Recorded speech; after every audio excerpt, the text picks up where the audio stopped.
نیروی دریایی سپاه از توقیف 2 کشتی متخلف در تنگه هرمز خبر داد. نیروی دریایی سپاه پاسداران در راستای کنترل هوشمند تنگه هرمز امروز صبح 2 فروند کشتی متخلف به نام‌های MSC فرانچسکا متعلق به رژیم صهیونیستی و شناور متخلف اپامینودس که بدون مجوز و با انجام تخلف‌های مکرر و دستکاری در سامانه‌های کمک ناوبری و به مخاطره انداختن امنیت دریانوردی قصد خروج مخفیانه از تنگه هرمز را داشتند، با اشراف اطلاعاتی رزمندگان نیرو شناسایی و در راستای احقاق حقوق ملت شریف ایران در تنگه هرمز متوقف نمود. بر اساس اطلاعیه سپاه این شناورها به منظور بررسی محموله و اسناد و مدارک به آبهای سرزمینی جمهوری اسلامی ایران منتقل شده است. نیروی دریایی سپاه مجدداً تاکید کرده است هر گونه اقدام برای مختل کردن اجرای قوانین اعلامی جمهوری اسلامی ایران برای تردد در تنگه هرمز و نیز فعالیت مغایر عبور ایمن از این راهبردی به صورت مداوم توسط نیروی دریایی سپاه مورد رصد قرار گرفته و با متخلفین برخورد قاطع و قانونی انجام می‌پذیرد.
U.S. President Donald Trump has unilaterally extended a ceasefire in the Iran war, but that doesn't mean that the shooting stopped. In fact, this morning we saw Iranian Revolutionary Guard forces open fire on a container ship in the Strait of Hormuz. Now, no one was hurt in that attack, but it apparently did severe damage to the bridge of that container ship.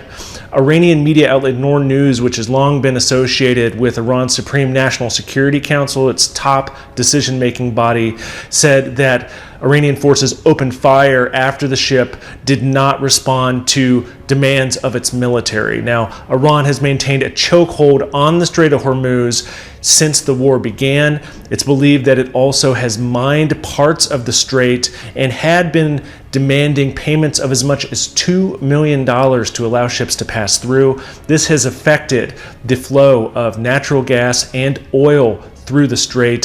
During peacetime, about 20% of the world supply of both moved through there. That's having tremendous impacts on the global economy. It remains unclear whether we'll see any ceasefire talks in Islamabad. Right now, Iran has not formally acknowledged Trump extending the ceasefire, waiting for an Iranian response. But it just shows with this latest ship attack just how dangerous the situation remains and the risk of further escalation.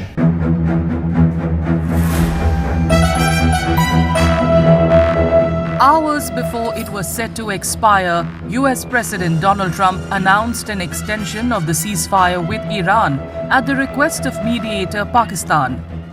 The move, Trump said, was intended to allow Tehran to come up with a unified proposal to end the 7-week war. A US delegation led by Vice President J.D. Vance, which was expected to visit Islamabad for a second round of negotiations with Iran, has now been put on hold. The US blockade on Iranian ports will remain in place. Before Trump's announcement, Iranian Foreign Minister Saeed Abbas Araghchi slammed the US, saying that blockading Iranian ports is an act of war and thus a violation of the ceasefire. On Tuesday, a senior Iranian official said the government had not yet decided whether to join ceasefire negotiations. He told the state TV late Tuesday that Iran was upset about what he described as mixed messages from the Americans. He added that they were facing unacceptable actions from their American counterparts. Even though the ceasefire has bought time, the risk of the conflict restarting still looms in the absence of a deal.